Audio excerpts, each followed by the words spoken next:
Madame, mademoiselle, monsieur, ravi de vous retrouver pour ce nouveau résumé du rallye Aïcha des gazelles qui devaient effectuer aujourd'hui une boucle sur le bivouac d'El Fecht. Au programme, près de 195 km. Les meilleures d'entre elles devaient faire ce parcours en près de 10 heures. Avant de voir ce qui s'est passé au niveau du classement et des résultats bien évidemment, je vous propose, comme promis, de revenir sur un équipage franco-marocain cette fois, composé de Jamila et Bénédicte, équipage que nous sommes allés rencontrer tout juste avant le début de cette 22e édition. أنا من فرنسا كنسكن في لندن في إنجلترا.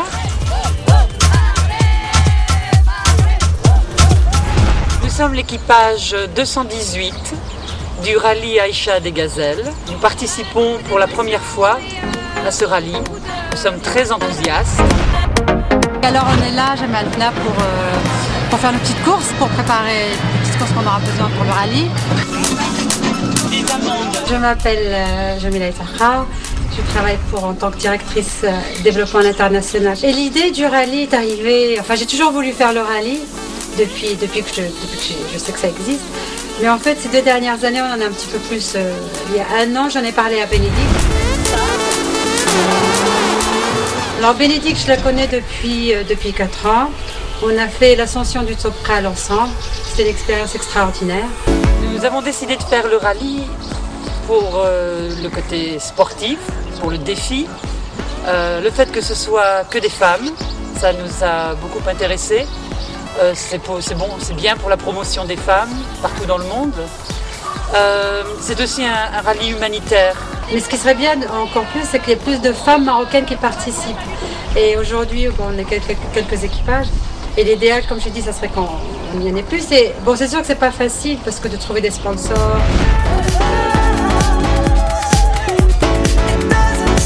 Très enthousiaste, bien avant le lancement de cette 22e édition du rallye Aïcha des Gazelles, nous allons voir maintenant comment Jamila et Bénédicte se sont attaqués à ce paysage lunaire tout juste derrière ces montagnes.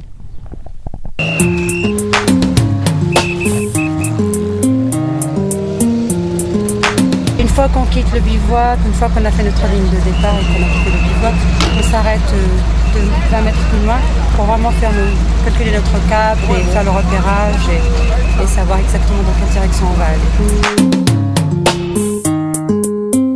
Là, on est sur la ligne de départ, allez, suivez-nous. Oh yeah, oh yeah, oh yeah. Bon, mais c'est pas grave, on est rectifié. Parce qu'on veut pas d'interférence. Oh yeah, no one. Hello, how you doing? My angel, my one and only, the only one that I'm missing. Bon alors, comme c'est de la caillasse et que c'est vraiment pas marrant pour les pneus, on va quand même suivre la piste. Au maximum, mais on va pas partir à droite, nous on va quand même se diriger vers la droite. C'est la pointe. Like you be the finest being I've seen, you're the brightest. The way you the shine, you the bling like me, you're the highest.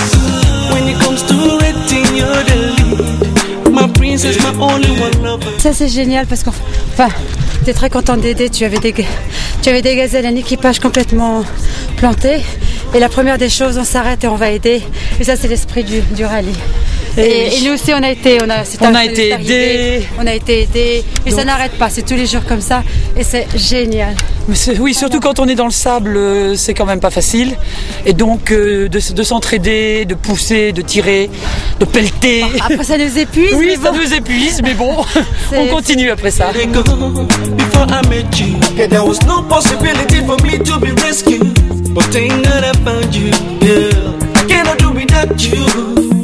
C'est extraordinaire, c'est épuisant, il faut beaucoup de concentration, c'est beaucoup de travail, il faut rester concentré tout le temps, beaucoup de préparation et surtout faut être sûr de son cap, être sûr de ses calculs, être sûr de son parcours parce que justement on peut facilement dévier et après quand on dévie d'1 degré on se retrouve à des kilomètres plus loin du CP et après il faut retrouver la route, le cap pour arriver au CP.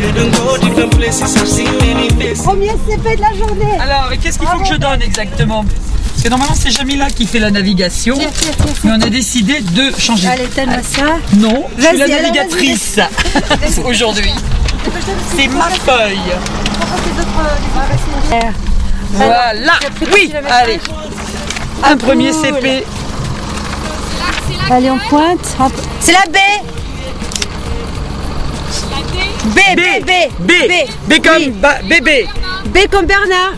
Vous êtes sur la route parcours B?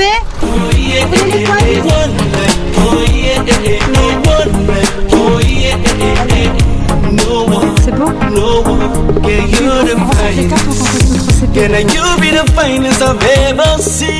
On est au milieu du désert et depuis 4 jours, je veux dire, c'est une expérience qui est quand même exceptionnelle parce que j'ai jamais fait ça, j'ai jamais fait de navigation, un peu de conduite, certainement pas beaucoup dans les dunes.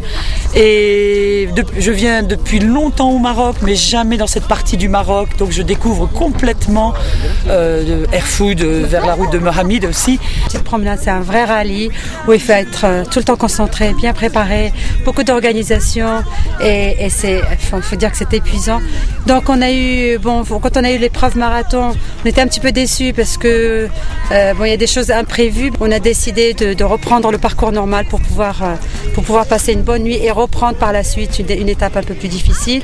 Donc c'est tout le temps comme ça. Donc c'est ça le rallye, c'est en fait faut faire face à des choses imprévues. Il faut tout de suite prendre une décision, une nouvelle stratégie pour pouvoir faire le minimum de distance, trouver tous les CP, pointer à tous les CP.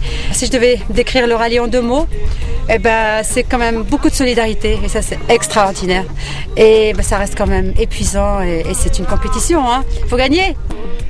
Voilà, le moins que l'on puisse dire, c'est que nos gazelles vont garder un excellent souvenir de cette 22e édition. Avant de vous quitter, nous allons rappeler le classement au terme donc de cette boucle autour d'El Fecht. Dans la catégorie 4x4 camion, les Françaises Carole Montier et Julie Verdaguer, équipage numéro 187, persistent et signent.